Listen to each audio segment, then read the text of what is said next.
pounding winds, torrential rain. It's hurricane season in the Atlantic, and two killer storms are on the loose. Back to back, they are deluging the Caribbean islands and threatening the eastern seaboard. The Bahamas are pounded by a massive storm, nearly 600 miles across with 150-mile-per-hour winds. Now, Hurricane Floyd is barreling on toward the U.S. Millions flee the coast. But they don't realize there is something even worse to fear. This time, lashing winds and violent waves aren't the biggest threat. It's something more lethal, more sinister. Within hours, torrential rains will soak the earth beyond the saturation point until massive floods rise up to consume all in their path.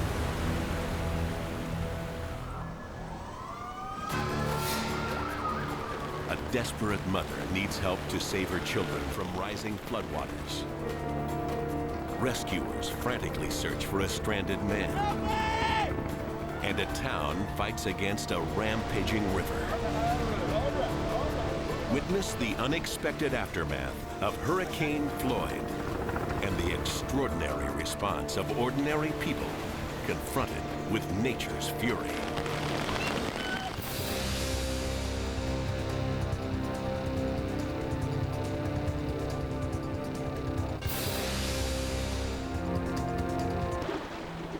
September 15th, 1999. It's dinner time for Melody Arnold and her children, 5-year-old Lee and 8-year-old Olivia. Guys ready for some macaroni and cheese? Hurricane Floyd is about to make landfall in a few hours. But Melody isn't worried. She's been through this drill before. Her family lives 120 miles from the Atlantic coast in Rocky Mount, North Carolina. The damage here is usually not as bad. Still, North Carolina is a target zone for hurricanes. And Floyd is the 5th major storm to strike in the last 3 years. Just 10 days earlier, another hurricane, Dennis, danced off the coast for nearly a week, its long arms dumping almost 7 inches of rain on Rocky Mount. Melody, a single mom and college student, figures she can handle whatever Floyd has in store. No, Dad, we're fine. Her father wants them to spend the night someplace else, but Melody's not about to leave. I wasn't worried. I expected to hear the wind, and I expected to hear the rain, and all of this was happening, and it felt, you know, we've done this before. We'll ride it out. Meanwhile, 60 miles further inland in Raleigh, North Carolina, the National Weather Service team is in high gear. At 11 p.m., the hurricane warning is extended northward to the North Carolina. The staff has been keeping a wary eye on Floyd for the past week, and Chief Meteorologist Steve Harned has never seen anything quite like this. I'm really concerned about it. 2 days before Floyd hit, on that Tuesday, for the first time in my career, I was personally frightened by my knowledge of what this storm could do. Huge windstorm coupled with the heavy rains. 2 major threats, not just wind, not just rain, both of them were looming. Steve and his team issue warnings to emergency officials and the public as they track the storm with high-tech monitoring equipment, computer models, and satellite imagery. They watch as Hurricane Floyd forms over the Atlantic. Powerful air currents and churning seas drive Floyd west toward Florida. At the last minute, it slams into a cold front and makes a sharp turn north. That causes its winds to die down, but Floyd is still carrying a massive amount of rain. Rain that's making Steve Harned very nervous. Before Floyd hits the coast, it looks like 8 or 9 inches could fall overnight in a place that normally gets just 44 inches a year. Add that to the soggy mess left by Hurricane Dennis a week ago, and conditions are ripe for intense flooding. Steve Harnett knows Floyd's dwindling winds may lull some into a false sense of security. Any hurricane is bad, but compared to what it had been, it was just a shadow of its former self, wind-wise. And people were seeing this, and were saying, oh my goodness, the threat's gone, it's weakening. Wow, we're missing the bullet. Back in Rocky Mount, Melody fears the winds might be strong enough to smash a tree into the house. She decides the safest place to sleep is in the middle of the hall, away from the windows. Melody and her kids live in a ground floor apartment near the Tar River. The Tar winds 140 miles through eastern North Carolina, draining thousands of acres of streams and creeks. It's normally shallow, but since Hurricane Dennis came through a week ago, the river has swollen to flood stage. Now, Floyd is dumping over an inch of rain every hour on Rocky Mount and the Tar River. There's no place for the water to go except up and out, and it's about to swamp everything in its path.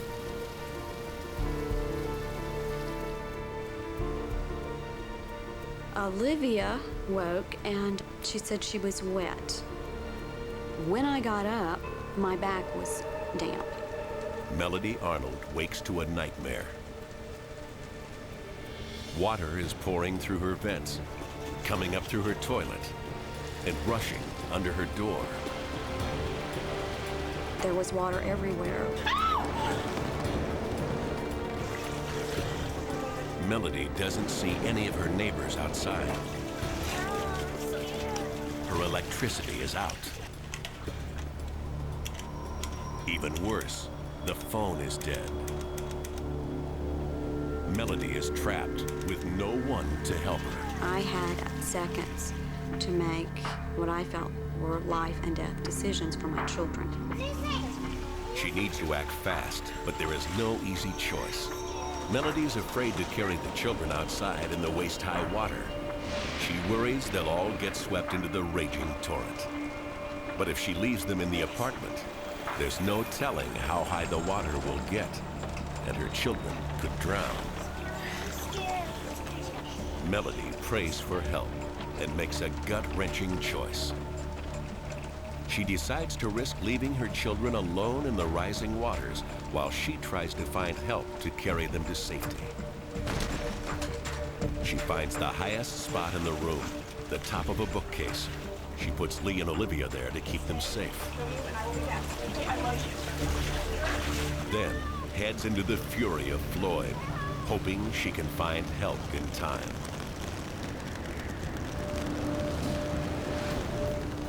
Outside Melody Arnold's apartment building, it's like a scene from the Twilight Zone. Water is pouring from the skies and rising underfoot. Melody has left her kids in the house to search frantically, calling out for someone, anyone, to help. No one answers. All through Rocky Mount, rescue crews are out in force trying to save trapped people like Melody. For firefighter Steve Carey, Floyd's onslaught is unlike anything he's ever seen. It was just deluges of rain. Unbelievable. After probably 7-8 hours, we knew we were in trouble. For Melody, time is running out. Floyd's rains continue to pound Rocky Mount, and water is rising nearly a foot an hour. Melody is petrified to think of her children alone in the apartment. I was screaming, someone please help me get my children out. And I said that over and over, hoping someone would hear. In a near panic, Melody wades away from the apartment into the driving rain. Then, suddenly, in the distance, she sees a fireman. With all the rain falling and the wind, I just could hear this lady hollering for help. I guess it was just God's way of letting me hear her. Melody and Steve battled their way back to the apartment and Melody's children. they have no idea what they'll find. At the apartment, the water has risen more than a foot. But Olivia and Lee are safe. Picked him up, he lashed onto me, and he wasn't going to let go. I mean, that's how tight he was holding on, which I wasn't going to let him go either. It was like I just won the $1 million lottery. All of a sudden, this wasn't life or death anymore for my children. They're going to be okay. Now, no matter what we go through, it's going to be okay. We'll get you work on.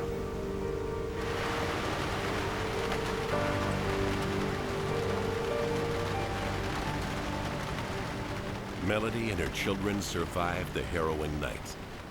By dawn, most people think the worst is over. But at the National Weather Service, rainfall numbers tell another story. Take a look at this. We've been getting record rainfall. The overnight radar reveals the unthinkable. A narrow band of white, representing 10 inches or more of rain, explodes before meteorologist Steve Harned's eyes. A foot of rain anywhere is amazing, but over entire counties, 3, 4, 5 counties, Nash, Edgecombe, Wilson, Wayne, had a foot of rain on. Where is that water going to go? In Rocky Mount, the Tar River has risen 23 feet in just 24 hours. It's now 14 feet over flood stage and shows no sign of receding. What's worse, more water is draining in from an area the size of 2,000 square miles, overwhelming creeks and streams and creating flash floods, one of nature's deadliest threats. Flash floods occur after a major rain, washing out small bridges in an instant and making every little dip in the road a potential death trap. Most people don't realize the power of just a few inches of fast-moving water.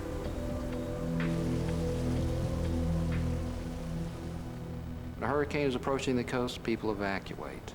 When a snowstorm is approaching, people get off the streets, get their bread and milk in, and get ready to ride out the storm. When water is flowing across the street that this person had driven down just earlier today, the initial reaction is, I can get through that. They'll put themselves into harm's way, into the danger, and many times we see people swept away to their deaths because they put themselves there.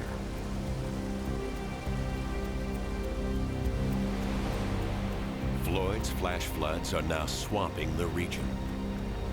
The treacherous waters will catch most people off guard, stranding truck drivers on flooded highways and sweeping victims into the churning waters. Just north of Rocky Mount, the raging waters pummel a pickup truck. An elderly brother and sister are trapped inside.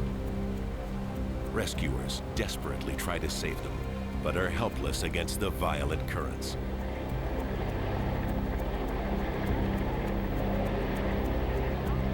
The water doesn't recede for 24 hours, and by then, the siblings have died. In North Carolina, flash floods will be responsible for more than half of the 52 deaths attributed to Floyd. By nightfall on Thursday, Floyd's floods have completely overwhelmed local rescue efforts. It's time to bring in reinforcements. At the Marine Corps Air Station in Cherry Point, a highly trained helicopter rescue team swings into action. Got the general area. It's going to be a big picture of what we're looking at. Significant flooding north of us. And, the rescue team's primary mission is to save lives in the open ocean. Now, with Hurricane Floyd, the crew faces a whole new set of challenges. It's a completely different scenario than what they've ever trained for. Towers had lights out, trees were down, electrical wires were down, animals floating around in the water, and everything you could imagine. Gunnery Sergeant David Comiskey has been a rescue swimmer for 4 years. You guys tired? If there's somebody out there in distress, I definitely always want to be the one individual to go down there and save them. The team prepares to head into the heart of the disaster.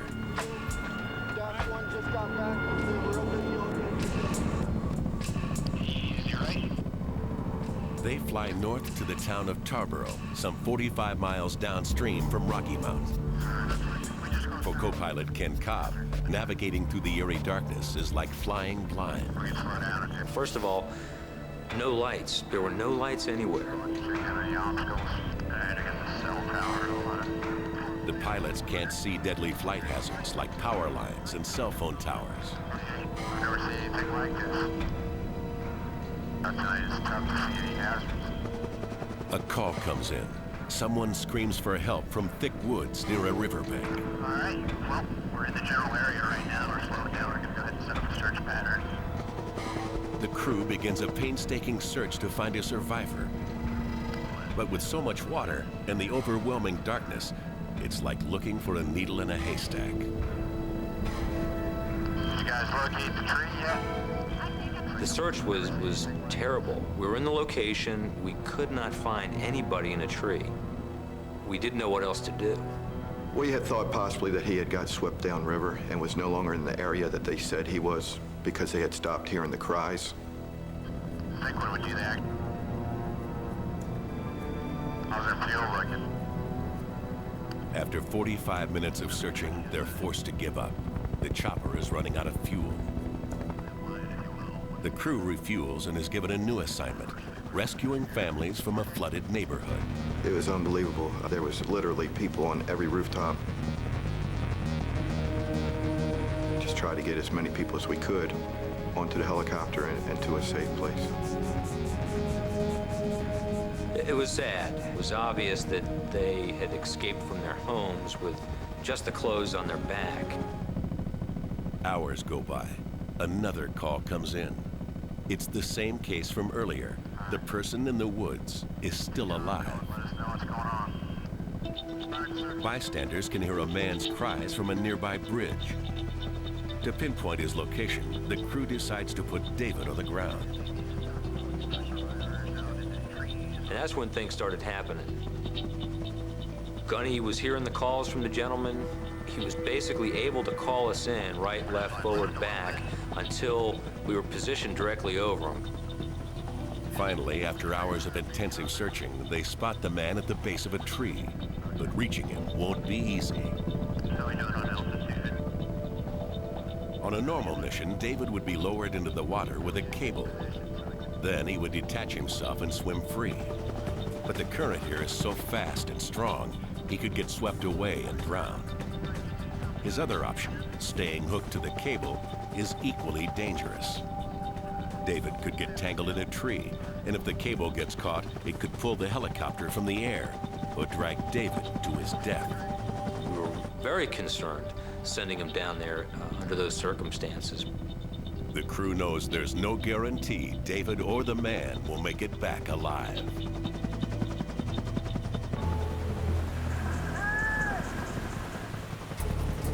Attached to the helicopter line, David Comiskey plunges through the trees, a few yards from the stranded man.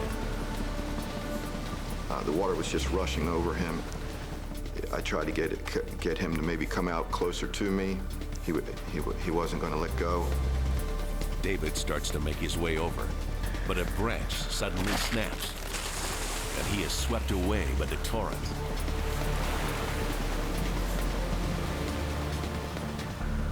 Still hooked to the helicopter, David is reeled in. He's soon ready to try again, this time with a new strategy. What's that? The current was pretty rough. Couldn't get to him. Lost my kill lights and everything. The pilots drop David into open water, away from the trees.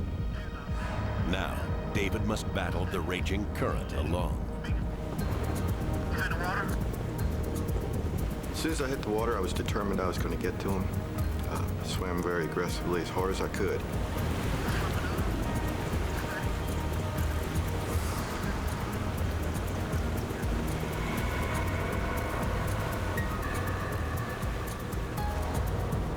The team's commitment pays off.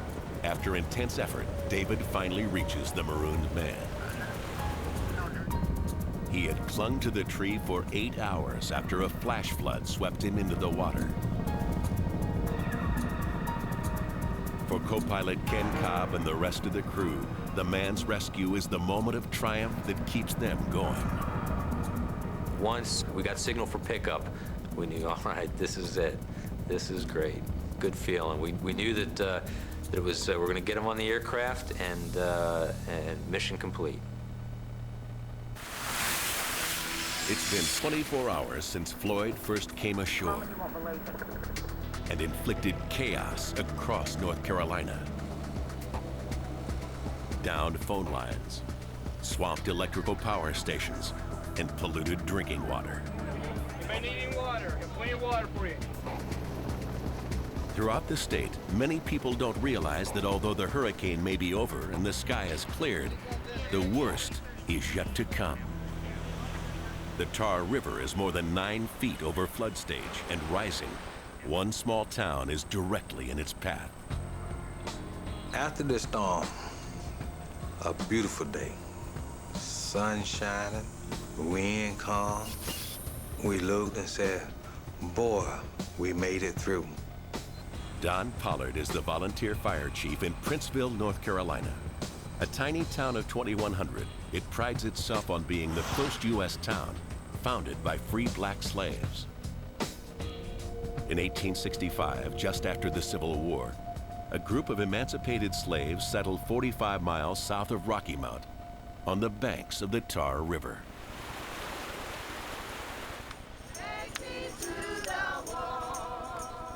Well, the river is important because it's a part of the history of Princeville. As long as I can remember, everyone's always talked about the river. Mayor Delia Perkins grew up along the Tar. We used to go down and see people baptized in the river. They were singing songs, everybody was happy. Over the years, the Tar has tormented Princeville as well, attacking with floods. Until 1965, when a 3-mile-long dike was built. It rises 31 feet above the riverbed, 12 feet higher than flood stage, making residents feel safe. Today, the Tar River is at 28 feet, dangerously near the top of the dike. Here is the latest National Weather Service forecast. 70 miles away in Raleigh, meteorologists are trying to figure out what the Tar River will do next. Working with scientists across the region, Chief Meteorologist Steve Harned uses data on rainfall and river height to estimate when and how high the Tar will rise. But today, Steve is forecasting in the dark. Some river gauges that tell him how high the water is have stopped reporting. They're underwater, and their electronics have been destroyed. The flooded roads make it nearly impossible for scientists to reach and repair the gauges. Meanwhile, the river keeps rising.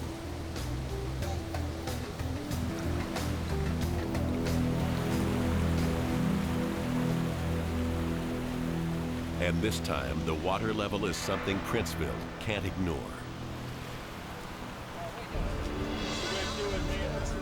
At 9:30 that night, townspeople mobilized to sandbag their dike and fight the Tar River.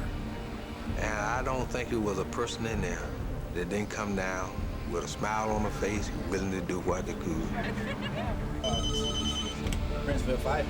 Assistant Fire Chief Billy Body is in charge of operations at the fire station. Water to your porch, ma'am. The dike is holding, but lower-lying areas are already flooding. Guys, we got a call. Let's go. There was just so much water going across the highway in people's yard that people couldn't get out, and we had to start our rescue service at that time.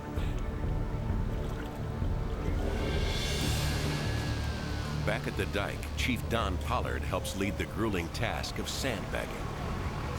Those shovels got heavy, those bags of sand got heavy, but I didn't hear not one complaint because we thought we were gonna win. All right, we're gonna do it, man. That's the way to do it. That's the way to do it, man. But the Princeville residents don't know that they are about to face an even more monumental force of nature.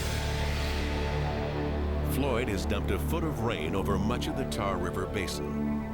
All that water is now rushing into the Tar River and downstream until it hits a hydrological traffic jam near the coast.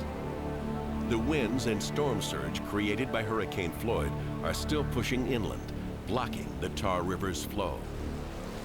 There's no place for the floodwaters to go except up and over anything in their path. Highways, hillsides, and riverside towns like Princeville. As the hours pass, the sandbagging becomes urgent. But the tar keeps rising. That the best y'all can do? And I noticed as we were bagging that when I looked back, the line that I just laid was just about covered with water. And the more we bagged, more water came. And I think about 12, I said, what we doing is useless because we're rising too fast. Mayor Perkins from Princeville. I'm calling to check on how high you think the water's going to rise.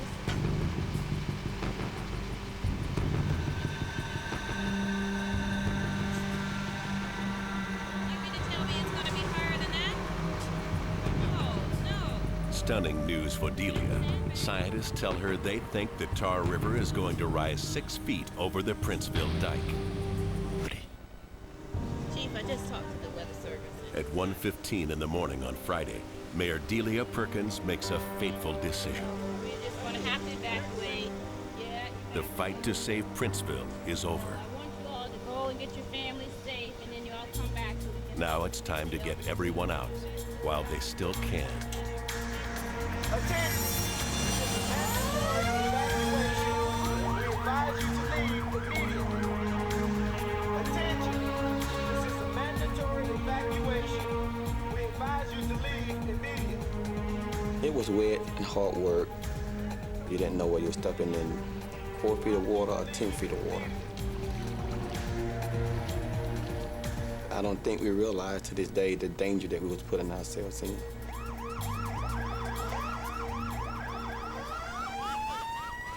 Devastating flooding is occurring over eastern North Carolina and a portion... Friday morning at the National Weather Service in Raleigh, Steve Harned knows that something is dreadfully wrong. I have a really bad feeling about this. Everything was out. Phone lines were out. I can't get through to anybody. Communication links were out. Desperate for answers, Steve rents a plane so he can see Floyd's aftermath firsthand. It was late in the afternoon. The sun was behind us. And I looked ahead and I noticed what looked like sparkling diamonds on the horizon. I couldn't figure out what it was. As we got closer, I realized what it was. Wow, it's all underwater. It is completely underwater. The river just exploded out of its banks. Flowing rapidly through This little river that normally is 7,500 yards wide was 4 miles wide.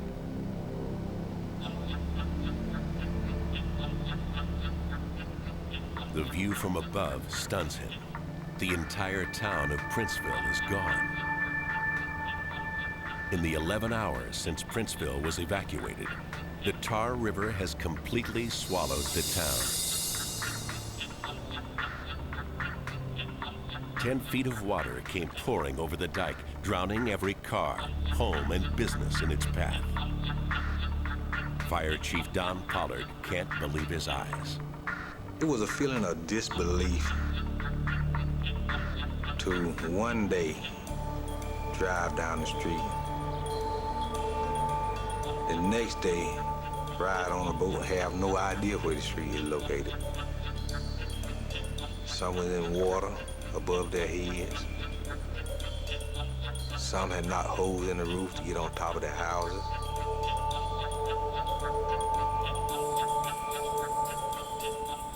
Miraculously, all 2,100 residents made it out alive.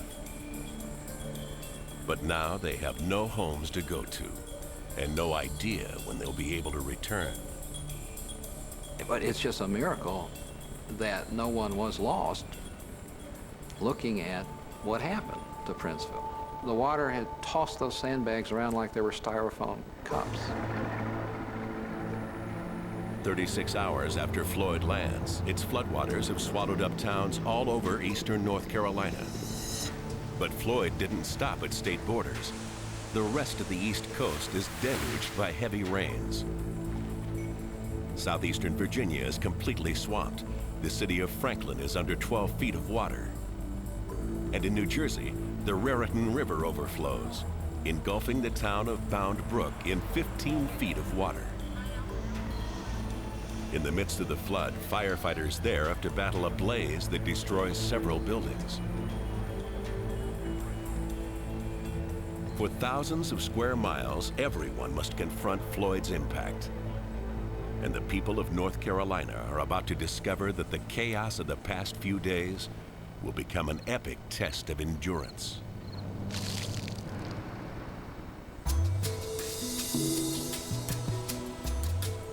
Dawn at the Allen Farm in Winterville, North Carolina, 35 miles downstream from Princeville.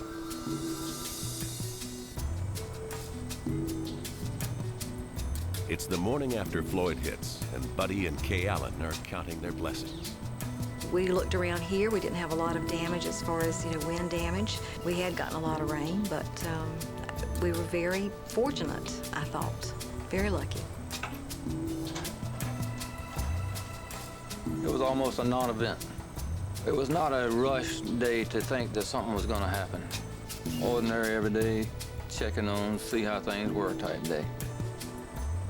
Just 10 miles away, the Tar River is over flood stage and still rising.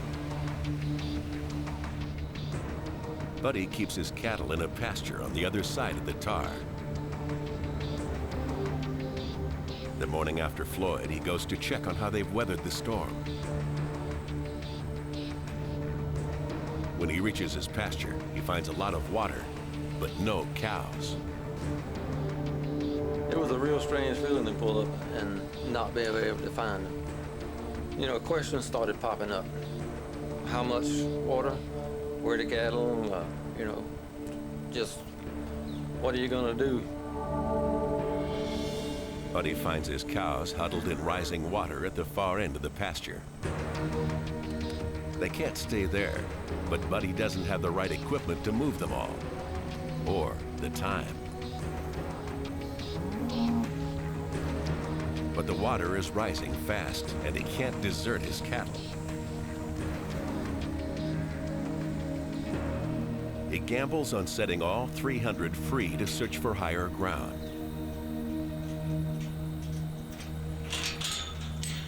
He's taking a risk.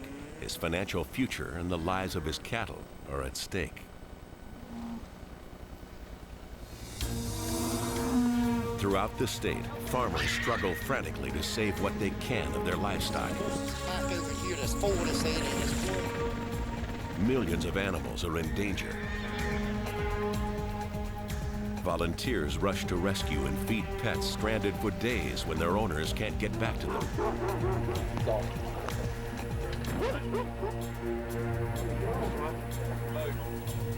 But for many, like Buddy Allen, it's a losing battle against the brute force of nature. The water kept on rising. Kept right on coming.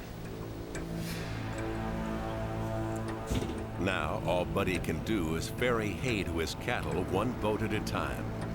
Any dry ground has vanished. Instead of throwing hay on the ground, you were throwing hay upstream so it would float to the cattle. Some of them were just worn out. They just didn't want anything to eat. There has never been flooding like this in eastern North Carolina.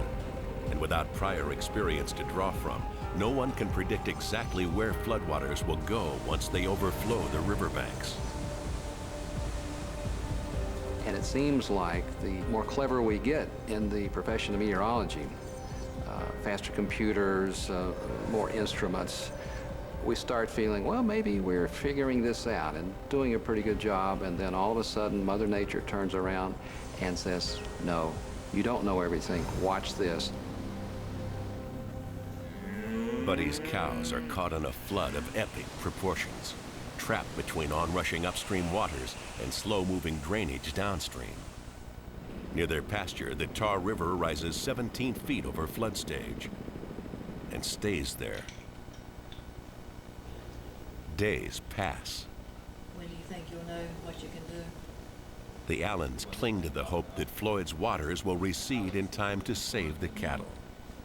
Every night we'd go to bed thinking that the worst has come. Tomorrow's going to be a brighter, better day. That just didn't happen. It seemed like every day it was getting worse. And not just for us, but for the whole area. It's just one sad story after another. The floodwaters keep rising, swamping major highways, thwarting rescue attempts, and cutting families off from one another. In the confusion, some children are separated from their parents. This is Erica, and Erica hasn't seen her mom now in about a week. Hey, Mommy, I love you. And there you go. You okay? Yes. Yeah. The loss and separation have begun to take their toll. The hardest thing for me is seeing the kids. Got to stop. Well, when we're here, we try to be cheerful, and we try to be upbeat and encouraging. And when we go back to our tents and our cots at night, some of us cry, you know. Buddy travels to visit his cattle daily, each trip harder than the last. In the first few days, you would see them trying to climb on top of each other. But as they stood in water and the body temperature was dropping, they just got more just lethargic. The calves are the first to drown. They were just keeping their heads out of the water until they just got so tired, some of them just perished. The Tar River finally crests at 30 feet, 5 days after Floyd hits, and too late for Buddy's calves. The rest of his herd clings to life as he waits for the tar to recede. 2 days later, his pasture is still under 9 feet of water. Buddy and Kay travel with a news crew to find what's left of his herd. We were zipping on a boat over the fences that Buddy had erected and over the corrals that Buddy had erected. They were underwater. It's just hard to imagine. Only a few straggling cows have found refuge in a nearby trailer. There was this one cow that had survived and was inside, and we drove the boat right up to the window, and she saw Buddy, and it's like she recognized him, and she mooed to him. You know, he'd been very strong and had not, broke down or anything, but he got very upset and teary-eyed, and he said, I just hate that this is the last memory that I'll have of my herd of cows. And they just broke my heart. And then one day it was over. No need to take any more hay. All but one of Buddy's cattle were gone, lost to the wrath of Hurricane Floyd. Throughout North Carolina, other farmers experienced the same destruction. Ultimately, more than 3 million animals died. Millions of acres of crops are destroyed. It is an unprecedented agricultural disaster. On top of this, a potential environmental catastrophe is looming. The waters have become a toxic soup of decaying animals, farm chemicals, leaking fuel and waste. Environmentalists predict the worst. In the midst of such complete ruin, it's hard to appreciate that hurricanes are an essential force of nature. They help balance the planet's temperature by removing excess heat from the tropics. Floyd proved to be the perfect planetary heat pump, sucking up overheated vapor from the ocean's surface and turning it into rain. Lots of rain. Floyd carried that rain thousands of miles across the Atlantic, dumping it first in the Bahamas and then on the eastern United States. While that is a boon for the planet, it spells tragedy for the people in Floyd's path. From the Bahamas to Maine, Floyd has cut a huge swath of destruction, killing 77 people and causing billions of dollars worth of damage. As the floodwaters finally recede, thousands of people return home to utter devastation. Oh my God! Oh my... The residents of Princeville wonder if their homes and their history have been wiped off the map forever.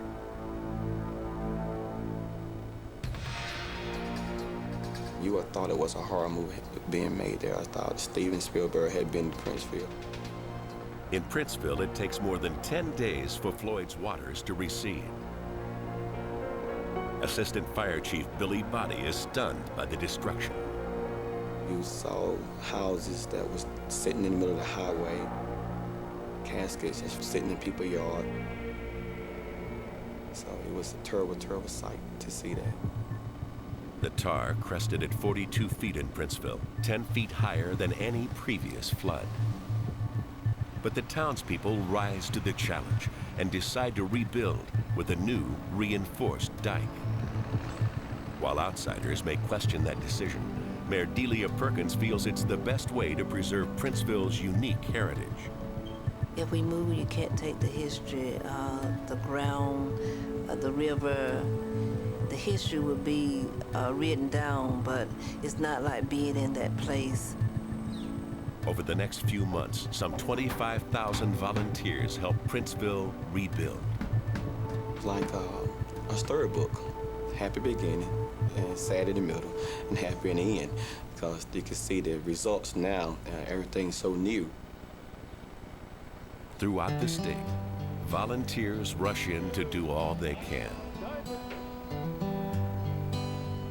In Winterville, the outpouring of help stuns the Allens, the farmers who lost their cows. I was overwhelmed by the generosity of people, not just in our own community, but from throughout the United States. A total stranger, get out their checkbook and write a check and send it. It was wonderful. And it was more of their thoughts and notes that took that numbness away, that let you know that you weren't in it by yourself. I started knowing that things were going to be okay. For meteorologist Steve Harnett and his colleagues, Hurricane Floyd was a pivotal lesson. As we in the Weather Service realized, we had good information, we had life-saving information. Devastating flooding. That we were using all of our tools to get out. But it was still clear that people had trouble grasping, well, what does that mean? Floyd inspired the creation of a groundbreaking website. Now, people in the Tar River can easily see if their home is in danger from flooding. And floods will strike again. Inland flooding causes more than half of all deaths from hurricanes. Floyd is a powerful reminder that the real danger from hurricanes lies not in the winds and rains, but in the aftermath of the storms.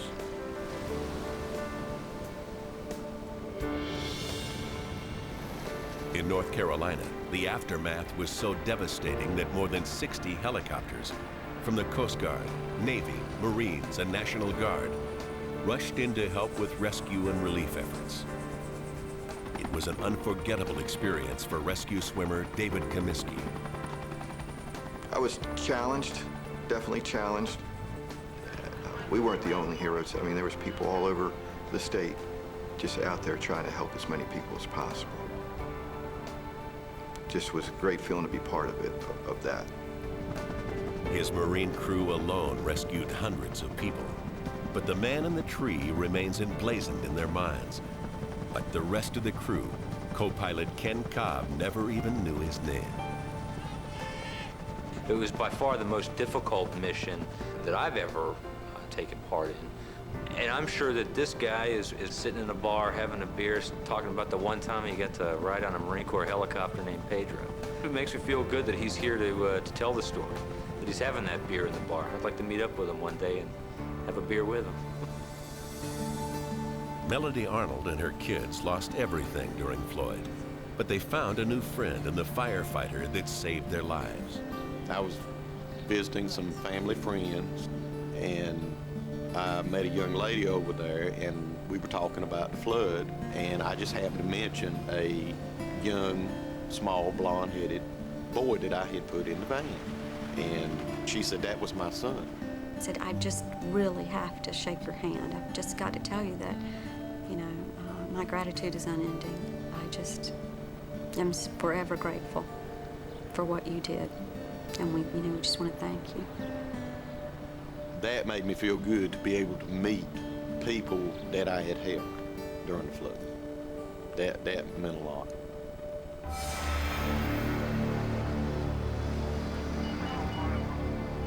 Hurricane Floyd and its deadly aftermath will be remembered as one of the costliest hurricanes in U.S. history. But the feared environmental disaster didn't happen. Some experts believe that's because such huge amounts of water flowed through North Carolina. The pollution was washed away. It's another reminder of nature's incredible balancing act and the ability of our planet to heal. And while those in Floyd's path experienced great destruction, they also witnessed the generosity of strangers, the value of community, and perhaps most importantly, the strength of the human spirit. Long after the floodwaters recede and towns are rebuilt, a legacy of heroism and hope continues to thrive in the aftermath of Floyd's fury.